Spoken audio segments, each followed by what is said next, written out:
continúan las conversaciones, los diálogos, las charlas. En este caso, en el espacio Comunicándonos de Agroempresario, vamos a hablar del trigo y de la cadena de trigo, y creemos a la persona indicada, que es David Hughes, el presidente de Argentrigo, que es la cadena, la entidad que representa la cadena de este cereal importantísimo, tal vez el gran producto de la exportación de Argentina a principios del siglo XX. David, bienvenido. Gracias por la invitación. No, gracias a vos por estar participando. La verdad que estamos haciendo esta charla en el momento ideal, que es en el arranque de la campaña 2016-17 del cereal, una campaña que venía con muchas expectativas, porque dejar atrás esa mácula de que no se podía hacer trigo en la Argentina. ¿Cómo la estás viviendo, David? No, mira, las oportunidades ahora están, lamentablemente el clima está jugando en contra, ¿no? Hay muchos productores muy complicados para levantar la cosecha y otros que eso mismo les está complicado financieramente. O sea, cualquier incremento en superficie en trigo significa un incremento en la inversión, en el capital operativo que hay que aplicar a la empresa. ¿Pero eso se aplica también a la región del sudeste bonaerense? No, bueno, o sea, uno cuando habla de toda una región hay que tener cuidado, claro, ¿no? Hay lugares donde sí hay complicaciones. Tengo entendido en el sudeste hay lugares que están complicados para levantar la cosecha, está atrasada, pero hoy, más allá de que el mundo sobra trigo, o sea, los stocks de trigo están muy altos, la producción este año quizás caiga un poquito más, un poquito menos. A nivel global. A nivel global, o sea que trigo en el mundo hay, pero el trigo, por más que lo veamos como un commodity, es una especialidad. O sea, uno no vende trigo al final del día, vende o a la exportación proteína, o finalmente el que lo utiliza, el molino, habla de gluten, ¿no? Entonces, el precio que hay hoy en el mercado con este aumento de stock es un precio razonable, es lo que están pagando hoy los molineros, que son un trigo que sirve para hacer pan, 190, $200 la tonelada, los 1000 kilos. Entonces, no es tan loco. Ahora, los insumos o sea, el costo directo para producir ese trigo también están bastante bajos, o sea que la relación es interesante. En fertilizantes, tanto nitrogenados como fosforados, es una relación muy interesante para el trigo. O sea que está como para hacer trigo. Hay lugares que hay buena humedad para sembrarlo, hay lugares que hay exceso. Está como una campaña como para animarse. Claro. El tema es que comercialmente el productor venimos castigados de un año complicado, donde hubo una merma en la aplicación de fertilizante. Llovió en el momento equivocado para el cultivo. O sea que te lavó la proteína. El gluten. Entonces llegamos hoy a una Argentina que tiene más de la mitad del trigo, con una proteína baja, que es complicadísimo hacer pan con eso. Bien, ahí el dato que circula es que de la campaña 2015-2016 del trigo, el contenido de proteína es el 9,5% promedio. O sea que estamos no sé si debe ser la peor campaña. Es la peor campaña. Y eso implica que más de la mitad del trigo no sirve para hacer un buen pan. Claro.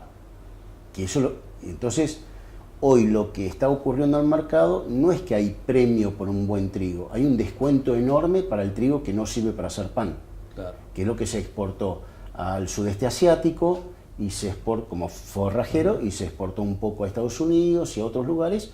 La exportación estuvo trabajando, tratando de ubicar ese trigo que la molinería no le interesa, o sea, no le sirve, claro, no es que... Sí. O sea, no lo quiere. ¿Y cuál será el volumen? Porque la molinería argentina requiere unos 6 millones de toneladas entre lo que consumimos y lo que exporta como harina. Sí, entre 4,5 y 5,5. ¿De trigo? De trigo.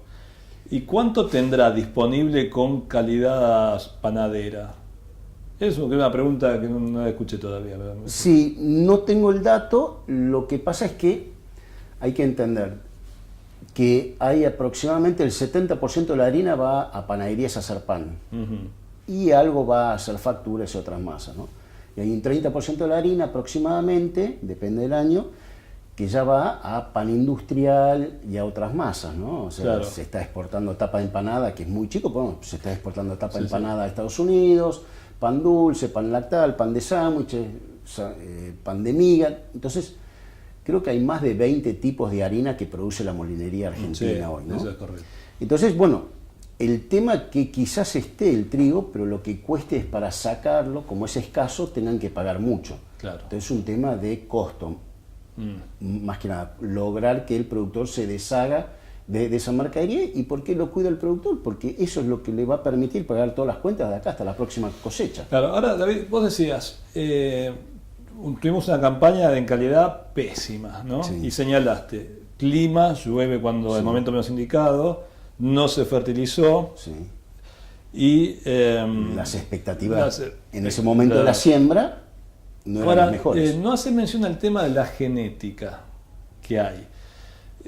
¿Lo excluiste a propósito o realmente en esto también tiene algo que ver el tema de la disponibilidad de variedades?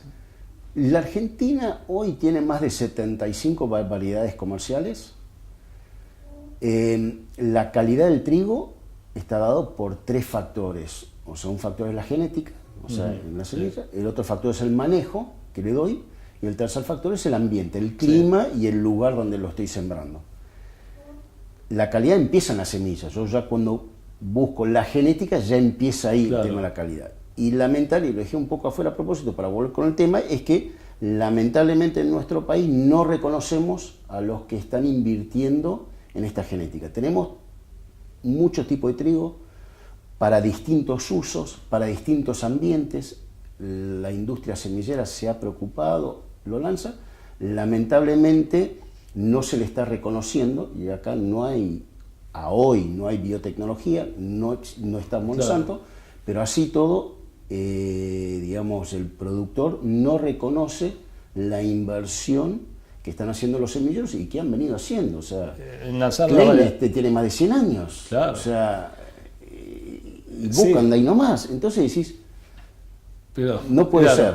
Yo me acuerdo cuando ingresó a la Argentina, o sea, a mediados, fines de los 90, la genética francesa, Sí, ¿no? Los sí. trigos franceses dichosos, que los que lo promocionaban decían, bueno, con estos rinde vamos a llegar a 10.000 kilos por hectárea, ¿te Sí, acordás, David? sí. Decían, el mejoramiento argentino siempre estuvo enfocado en algo muy defensivo, de baja tecnología. Ahora vamos a tener el trigo que van a rendir 10.000 kilos por hectárea y vamos a tener que inyectarle mucha tecnología, Sí. pero va a ser más negocio, ¿no? Y otros decían, ojo que con estos trigos vamos a perder la calidad del trigo argentino. Claro. Entonces, no sé si ahora, en 2015, 15 años después, llegamos a esa predicción hecha a fines de los 90 o tenemos que hacer otra cosa, no sé. Mira, miremoslo en conjunto, ¿no? Sí. Digamos, a la Argentina le conviene producir mucho y muy bueno. Si estamos pensando en realmente ser un jugador importante del mundo, eventualmente tenemos que estar hablando de 20 millones de toneladas de producción. Si nosotros consumimos 6 millones, significa que no vamos a tener un saldo exportable, sino nuestro cliente principal, además de la molinería propia, va a ser Brasil y otros lugares también. Claro. Entonces uno tiene que empezar a adecuarse a esos mercados y empezar a mirar eso, con una producción que te permita generar ese volumen, y eso va a ver dónde hay más francés o menos sangre francesa. Hay que trabajar con el cambio climático, hay temas también de enfermedades, de plagas. Entonces, bueno, hay que mirarlo con una mirada de donde hay que empezar a ponerle tecnología. Lo que pasa es, ¿cómo le puedo pedir yo a un semillero que trabaje en tecnología si no le estoy reconociendo el trabajo? Claro. O sea, En definitiva, nadie paga un centavo nada. por la bolsa esa de trigo Claro. de semilla para Y sembrar. las herramientas hoy, más allá de biotecnología, hay un montón de herramientas para hacer un mejoramiento genético que lo saben utilizar los semilleros, pues no lo están usando porque no les da la cuenta, pero que se puede mejorar muchísimo de acá a 10 años, 15 años, que es lo que tarda sacar un producto nuevo. Y bueno, y la producción no lo estamos reconociendo. Si no lo reconocemos, no le podemos pedir nada. Dos cuestiones, ¿no?, que tienen Sí. que ver con esto. Es primero el tema de la segregación. Sí. De alguna manera tener, digamos, productores que son especialistas en el trigo, para la tapa de empanada, Sí. para el pan dulce, para el pan francés, para Sí. el pan de molde, para el fideo. O sea, y segundo, ¿cómo puede ser que, por ejemplo, el molino no coordine con sus productores de trigo el tipo de trigo que necesita el molino? Y apenas es el cliente. Algunos molinos sí lo hacen. Hay Ujú. molinos que sí tienen, molinos medianos, chicos, grandes, que sí tienen un grupo de productores que le provee de lo que necesita principalmente. Ajá. El tema que es complicado también porque el clima te define si al final del día Claro. lo que vos quisiste hacer lo lograste y si eso le sirve Claro. o no al molino. Está Entonces bien. tenemos un tema de clima entre medio complicado. Las señales pueden mejorar, podrían mejorar, se está trabajando en eso, ya hoy es muy explícito, hoy cualquiera que trabaje con un corredor, una cooperativa, un acopio sabe cuáles son las tablas, digamos, o cuáles son los, Ujú. cuánto se pagan las distintas calidades, Claro, sí, y eso sí, depende del molino también. Entonces hoy se está... Pero vos pensás que, David, Trabajando que mucho. eso va a empezar como a acentuarse, a expandirse, ese tipo de coordinación, porque vos me decís, bueno, sí, Sí. el clima te va, en algún momento te lo define, pero si yo arranco sembrando un trigo de calidad 1, si aplico una fertilización de base, si refuerzo con una fertilización Sí. foliar, y digamos, al fin de la campaña seguramente va a tener chance de que lo que cosecho sea parecido a lo que planifiqué.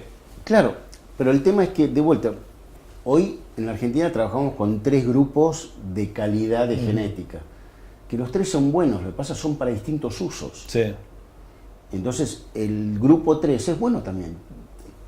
Manejándolo bien y si el clima acompaña, llega a niveles de proteína y gluten que a la molinería le utiliza. Pues hay otros parámetros, que ya es el tema de la masa, claro. cómo, digamos, la extensibilidad, la fuerza de esa masa, para ponerlo en términos, digamos, más entendido, eso va a depender también del molino que necesita, depende del cliente que tenga para esa harina.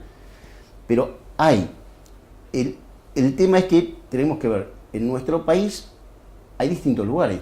En el norte de Buenos Aires hay mucho más molinos que en el sur de la provincia de Claro. Buenos Aires. Entonces el que está en el sur de la provincia de Buenos Aires va a estar mirando más una exportación que por ahí el consumo Claro. interno.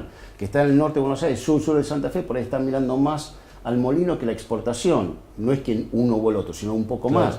El que está en NOA, bueno, habrá que ver a quién es su mercado donde le conviene ir y en base a eso elegir qué es lo que tiene que producir. El tema también es que el productor necesita hacer análisis de lo que cosecha. Estabas mencionando vos hace un rato el tema de las calidades de proteína de los embarques, ¿no? Bueno, en Bahía Blanca han salido barcos con trigo de baja proteína, pero sin embargo hay productores que han mandado trigo con proteína de más de 10%. Claro. Si hubieran sabido eso, hubieran logrado $30 más en el mercado interno en vez de mandarlo a la exportación. Claro. Entonces hay que empezar a trabajar con el análisis en laboratorios que se comparan con otros laboratorios, en las cámaras arbitrales, Claro. que tenemos ¿Qué buenas cámaras. ¿Qué papel juega Argentrigo en esta cuestión? Lo que estamos tratando de hacer es promover, y en este momento es que se siembre mucho trigo, se elija bien qué se va a sembrar de acuerdo al ambiente, eso lo elige el productor, pero que además con los buenos técnicos que hay en la Argentina, que entienda el manejo que hay que hacer, que además de fertilización, como bien decías Sí. vos, pero también el cuidado de plagas e insectos para lograr un producto bueno al final. Claro. ¿no? Vos decías, Sí. David, para que la Argentina juegue, digamos, fuerte, empieza a jugar fuerte, ¿no? Pero tenemos que producir 20 millones de toneladas, Y podemos. que son las 6 que consumimos internamente, otras 6 que podrían ir a Brasil, Sí. y salimos 8 a colocar en el 2, 3, mundo. 4 en Sudamérica. Sí, En el sudeste asiático está creciendo mucho, están diciendo en los próximos 5 años por ahí aumenta un 50% su demanda Sí. de trigos de distintos tipos, forrajeros y no forrajeros. Tenés África, o sea, más allá del norte de África, que es un mercado cautivo del Mar Negro, digamos, y de Europa, pero vos tenés la costa este de África, o sea, sur de África, o sea, Hay un montón de lugares. Hay que trabajarlos, nadie te regala ningún mercado. No. Hay que ir a trabajarlos, hay que abrirlos el gobierno, los exportadores, los molineros, porque también queremos exportar harina, queremos exportar fideos. O sea, no es solamente trigo. Claro. Ahora, ¿qué pasa si, creo que, a ver, el comercio mundial de trigo, Sí. todo el trigo que circula en Sí. el mundo, ¿cuántos son? 70, 160 millones de toneladas. ¿no? De los 700 largos, Que se producen. 730, 720 Bien. que se Si producen. la Argentina pasa de ser un colocador de, no sé, 6, 7 millones externamente al mercado internacional, a ser un colocador de 13 o 14, o sea, casi del 10% de lo que Sí. circula, ¿no tenemos riesgo de Sí. impactar negativamente en el precio del cereal? Sí, porque está suponiendo que el resto de los países no van a hacer nada. El Mar Negro le viene sacando mercado a Estados Unidos, Europa y Canadá todos los años. O sea, ya el mayor productor de trigo es el exportador, es el Mar Negro. Entonces, si vos decís, bueno, yo no voy rápido, yo me quedo quieto, el precio va a bajar, pero porque es el Mar Negro el que va a producir más. O sea, acá estamos Claro. hablando de acceso a mercados, de qué porción del mercado quiero tener o quiero involucrarme, y después tengo que ser competitivo. Y esa competitividad viene por pagar semilla y pedirle al semillero Sí. que me haga un trigo para ser competitivo, Claro. de disminuir los costos de transacción internos y externos y de exportación. O sea, hay un trabajo por delante fuerte. Ahora, el análisis estático, que si yo subo va a bajar el precio, sí, pero yo por ahí no subo y subo el Mar Negro y va a bajar el precio igual. Claro. Entonces el tema, ¿salgo a pelear en un mundo competitivo o me voy a la defensiva? ¿Están todos convencidos de eso, David, de salir a pelear en el mercado mundial? Bueno, digamos, hay algunos que ya están peleándolo Sí. y lo vienen. El tema que esta visión es una visión que tiene que ser de país también. Claro. Entonces, Digamos que es una visión, digamos, no conservadora, es una visión de insertarse en el mundo. activa. Claro, insertarse en el mundo y no solamente con trigo. Por eso digo que me parece que, yo le decía, a mí me encantaría que haya molinos en África que me compren el trigo a mí para moler en África. Bueno, ¿por qué no poner los argentinos un molino en África? Claro, o en otro lugar, o sea, pero son temas que uno cuando mira a otros países, y otros países, estoy hablando de Brasil, o sea, hay un apoyo explícito de política de decir, bueno, queremos ser jugadores mundiales en agroindustria. Bueno, ¿qué significa eso? Bueno, hay que trabajar juntos Claro. y alinear a toda la cadena después. Dijiste algo que me interesó muchísimo. Vos decís, hoy el Mar Negro, o sea, Ucrania, Kazajistán, Rusia, le han comido clientes a Canadá, los tradicionales, Canadá, Estados Unidos, me imagino que Australia también, ¿no? Claro.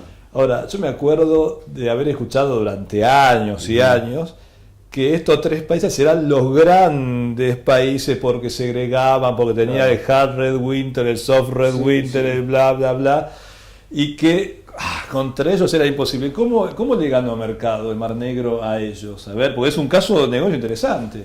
El tema, hay que pensar, ¿no? O sea, el Mar Negro, donde está ubicado también, está muy bien ubicado geográficamente, cerca de una demanda muy importante de trigo, ¿no? Pero lo que es interesante que la segregación de Australia y Canadá específicamente estaba llevado adelante por el gobierno y se ha desmantelado. Claro, las ahora es juntas. privado. Pero lo que tienen esos tres países que vos mencionaste, que es interesante, que los trigos, los tipos de trigo son por tipo de región también y por genética. Claro. Entonces, si yo sé que como comprador embarco en determinados puertos, yo ya sé qué trigo voy a tener. Entonces uno está segregando sobre una base más fácil. Claro. Acá, no sé si va a cambiar cuando reconozcamos a los que hacen inversión en semillas, se siembra una variedad desde el sur de la provincia de Buenos Aires a Tucumán. Claro. Y las regiones no son tan distintas en clima como para generar esos trigos tan distintos. Claro. Entonces el tema de la segregación es importante, hay que hacerlo, hay productores que están haciendo un muy buen trabajo en el sur de la provincia de Buenos Aires, o sea, pero bueno, lleva tiempo y hace Pero- unos meses nomás que se abrió Pero, el por mercado ejemplo, de vuelta. Rusia segrega, Ucrania segrega, o los tipos te dicen, te entran por precio. Mira, y estoy repitiendo lo que dice Leandro Pierbattisti, ¿no? Sí. Pero básicamente hay dos compradores al mundo, el que lo compra para usarlo y el que lo compra para que lo use otro. El que lo compra para que lo use otro es un gobierno, que es más o menos el 40%. Egipto es Claro. el paradigma. Ellos piden de determinada calidad de proteína y precio. Y son los mayores compradores de trigo. Mundo. Entonces, bueno, ahí Mar Negro está al toque. Claro. Listo, se lo está comiendo Sí. el Mar Negro, eso se lo comió el Mar Negro. Hay otros que ya piden con más especificaciones. Y esas especificaciones, a medida que está llegando a nichos dentro de lo que es un commodity, o sea que no es una especialidad, pero son nichos, y bueno, van pidiendo, bueno, dame gluten, después de gluten más a W, PL, o sea, van buscando otras cosas. Y se va viendo embarques, o sea, no hay... Y la segregación además se hace no en el puerto, sino se hace en origen, Claro. adentro, entonces tierra adentro. Entonces dice, bueno, mandame ahora todo lo que es para este barco y bueno, ahí se va todo. Tenemos que empezar a alinearlo. El mercado lo va a ir haciendo. Lo que pasa es que estamos hace 5 meses, 6 meses que cambiamos un gobierno que abrió el mercado y tenemos un trigo que es difícil ubicar en el mundo hoy. Claro. Hoy es muy difícil ubicar el trigo nuestro en el mundo. O sea, estamos diciendo que tal vez lo jugoso de esta nueva etapa arranque recién la campaña que viene, capaz. Claro, o sea, lo que va a ser interesante va a ser lo que se logre de superficie de siembra y de calidad de cultivo. Si el tiempo acompaña, que pareciera que va a ser un año neutro niña, que eso va a ayudar a la calidad, y el año que viene sí vamos a estar jugando de otra manera en el mundo, ¿no? Claro. Con un mundo que por ahí produzca un poquito menos que el año pasado, pero tiene stocks muy altos. Y hay que salir a pelear al mercado. Ahora, yo, David, veo que se cometió una pequeña injusticia, me parece, con el tema de la cebada. Porque en la debacle del área triguera, ¿no? Que habrá pasado, no sé, de 6 millones a 4 millones, o sea, se perdieron 2, Sí. hubo uno que se fue a cebada, o sea, Sí. que cebada estaba, o sea, en 300.000 hectáreas y un día apareció con 1,000,000 y pico, sí. de hectáreas, ¿no? Entonces, cuando se habla del trigo, se deja de lado, en esa época se dejó de lado lo que había pasado con cebada. Claro. Y digamos, lo que yo observo es que dicen, bueno, pero ahora salen de cebada y vuelven al trigo. Y yo no sé si hay un crecimiento estructural de cebada Sí. que debería Creo ser que- considerado, digamos, a la par del desarrollo de trigo. Así como digo, maizar es maíz y sorgo, Sí. yo creo que Argentina debería ser como mínimo trigo y cebada, porque es parte de eso, Sí. ¿no? ¿Cómo lo Podría analizamos ser. desde digamos, de la perspectiva trigo, el tema cebada? Podría ser, pero la cadena es muy distinta. Por ahí estás hablando de malterías, que en trigo no tenemos malterías. Creo que hay una maltería ahora que está haciendo un whisky argentino, pero digamos en general, Claro. maltería de trigo no hay. Entonces la cadena comercial es bastante distinta, ¿no? Lo que es la cadena comercial. El otro tema es que lo que tengo entendido es que va a bajar un poco el tema de la cebada, pero no, o sea, hay una un superficie o sea, importante que va a seguir hay un manteniéndose. crecimiento legítimo de la cebada. Sí. Y posiblemente continúe. Sí, y bienvenido sea. O sea, lo que tenemos que acostumbrarnos es que, y es lo que ocurre mucho en el resto del mundo, es que uno puede crecer sin obligarlo al otro a disminuir. O sea, Claro. uno puede ganar sin obligarlo al otro a perder. O sea, uno puede ganar y el otro gana también. Claro. Pues son mercados distintos. O sea, y al final del día es todo complementario. O sea, hacer No, un buen trigo te significa que puedes hacer un buen doble cultivo. Claro. Y elegir el doble cultivo que quieras. O sea, es complementario, no es en vez de. Claro, porque vos decís, sí, la cadena, la articulación de la cadena de la cebada, de la maltería es totalmente distinta a la del molino exportador con el coso. Ahora, el productor es el mismo. Sí, el productor es el mismo. Es el mismo. El semillero también. O sea, el semillero Claro. y el productor. Pero ya cuando vas a acopio y todo eso, es un producto que ya se maneja muy distinto. Ya hay una segregación entre lo que es maltería y no ¿Y maltería. no se puede aprender algo, digo, tomar algo de la cadena de la cebada para el trigo? Sí, uno siempre está aprendiendo. Por ejemplo, lo que digamos, conozco es que la maltería le dice al productor: Tomás, haceme esta Sí. variedad. Después a veces dicen que no llega a lo mismo que le dio, pero bueno. No llega a lo mismo y volvemos a lo mismo. Si no estamos reconociendo la semilla, estamos sembrando semilla ilegal, que es la bolsa blanca, o semilla que yo guardé mía. Yo no sé cuántos productores le hacen pureza varietal a lo que siembran. Vemos el lote parejo y creemos que es todo lo mismo. Yo no sé cuánta pureza varietal hay. Y en la molinería es complicado, pero ellos tienen que ir haciendo mezclas para sacar una harina homogénea todos los días del año. Claro. Entonces ellos están acostumbrados a recibir y tratar de sobreponerse. Pero en la maltería, los tiempos de las distintas variedades para la maltería es distinto. Entonces una mezcla no lo pueden hacer. Claro. Y ellos están teniendo problemas y son 5, 3, 4 Variedad, sí, variedades, sí. y son 5 malterías. Imagínate en lo que debe ser el trigo, si es que es así, no sé. Claro. O sea, tenemos que todavía empezar, digamos, como te decía, la calidad empieza en la semilla. No la estamos reconociendo, se está sembrando semilla ilegal y semilla legal, pero sin un análisis correcto de se está sembrando. ¿Cómo querés lograr un producto bueno al final? Paréntesis, ahí, ya que varias veces tocamos el tema de semillas. ¿Cuál sería tu propuesta para ordenarlo, el mercado semillero, en el sentido que se reconozca el trabajo del genetista o del que provee un evento biotecnológico?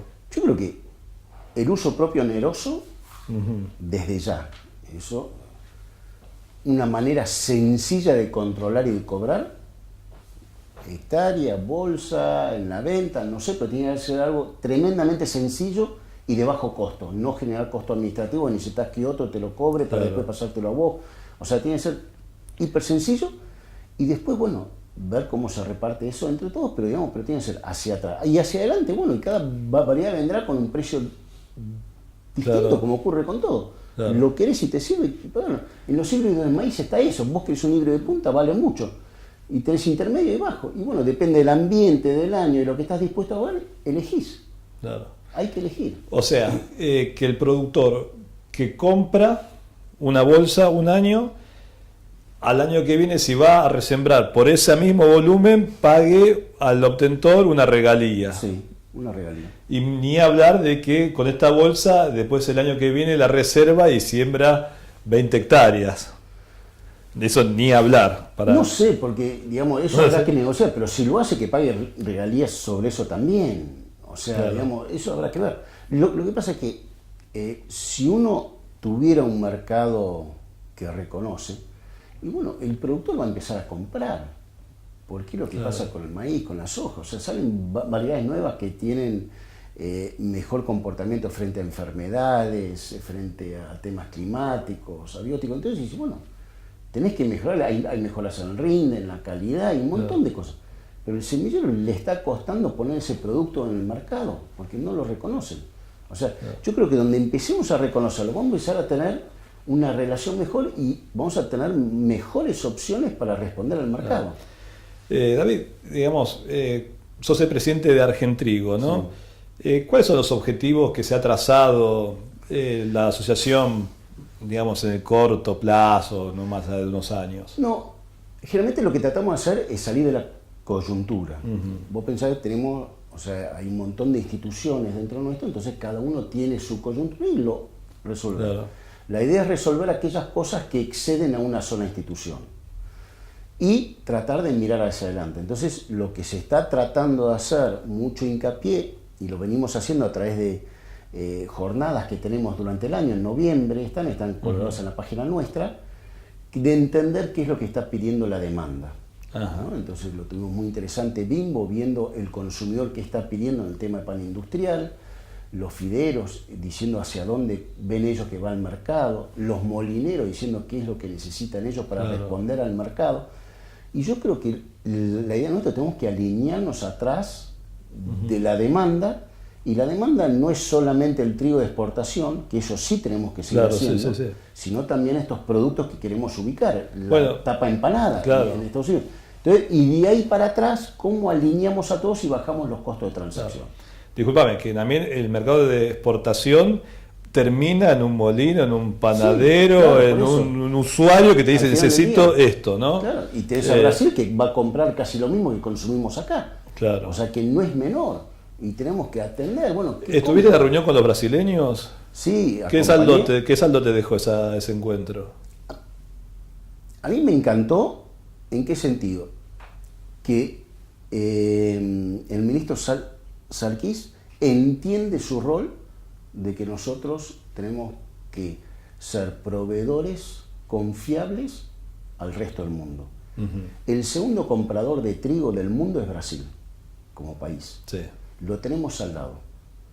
Yo no sé qué negocio se puede dar el lujo de a su mejor cliente maltratar.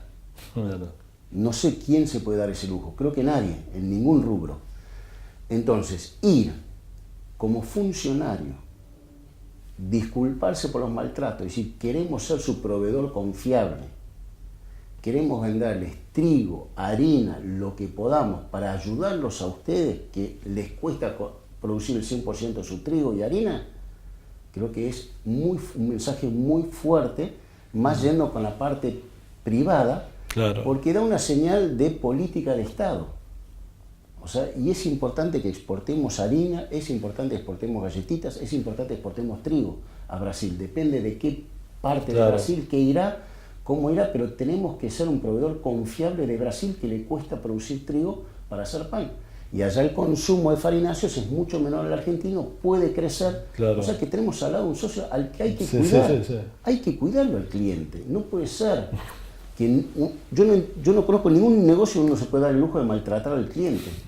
Pero en cualquier, y no estoy hablando del agro, o sea, claro. Cualquier negocio. Bueno, el tuyo, lo que sea. Bueno, de hecho lo han capitalizado otros países proveyendo a Brasil en estos años de ausencia. Turquía le vendió harina a Brasil. ¿Por qué no le vendimos nosotros? Bueno, hay un tema de costos. Francia, Canadá, Estados Unidos le vendieron trigo. ¿Por qué? ¿Y si nosotros estamos acá? Dos cuestiones como para ir redondeando, David. Una es, ¿cómo está la economía del productor agrícola en esta campaña? Un poco lo habías anticipado al comienzo de la charla, ¿no? Sí. Pero ¿cómo está la economía como para encarar esto que decir, voy a hacer más hectáreas, voy a hacer hectáreas con mejor tecnología, voy a apuntarle a más rendimiento, más calidad, etcétera? Y la segunda pregunta, ¿cómo estás viendo la economía de los clientes internos? O sea, los molinos están bien, los molinos están sólidos. ¿Cómo? Mira, es difícil hablar porque hay de todo. O sea, hay productores que están muy mal, el que no está pudiendo cosechar o tuvo pérdidas grandes de la cosecha, está muy mal. Hay otros productores que han venido con mala suerte y lo que ha sido la política del gobierno anterior ha castigado al sector de la producción fuertemente, entonces financieramente está complicado. O sea, necesita financiación acorde al riesgo del negocio y acorde al negocio. O sea, no tasas de Levax, digamos, ¿no? Entonces yo percibo que están con ganas de volver a demostrar que pueden aportar a la sociedad, se puede aportar al país, pero hay que ir acomodando las cosas internas que hace 6, 7, 8 años que no se hace inversión en el campo, claro. No hay inversión, entonces hay que arreglar y volver a incrementar la superficie sembrada, hay mucho por hacer, entonces en general esa me parece eso. El tema de la molinera, de vuelta, hay de todo. O sea, hay 210 molinos y hay algunos que están mejor que otros, pero en general tengo entendido que están bien, no están no sobra mucho, hay una competencia muy brava y hay un tema que sí está impactando en la competitividad de la cadena, que es el tema de la economía informal, el negro. Claro. Eso está impactando muy mal y cuando uno habla de negro en una cadena agroindustrial no está hablando solamente del tema impositivo, sino de que no tiene los controles sanitarios de sanidad del Estado. Entonces, son por dos lados. Pero esa competencia desleal a nivel de molinería está... Bueno, hubo una charla que va a estar Diego Cifarelli próximamente charlando con nosotros, pero hubo una charla, una propuesta de la misma molinería de reactivar el tema caudalímetros. Están trabajando en eso. Fue una propuesta de ellos y el tema de vuelta, o sea, vamos a decir, el molino que vende harina en negro es porque compró trigo en negro. Claro. O sea, hay un productor que le vendió. Pero más allá de la parte impositiva y de la competencia desleal que hace mucho daño hoy en una industria, la industria molinera hoy tiene una capacidad de molienda de 9 millones de toneladas. Claro. O sea, casi el doble de lo que muele. Entonces, el tema es cómo se hace para formalizar la mayor parte de la cadena y hacerla más competitiva. Bueno, David, muchas gracias. Gracias a ustedes. Por este diálogo. Va a estar en Agroempresario.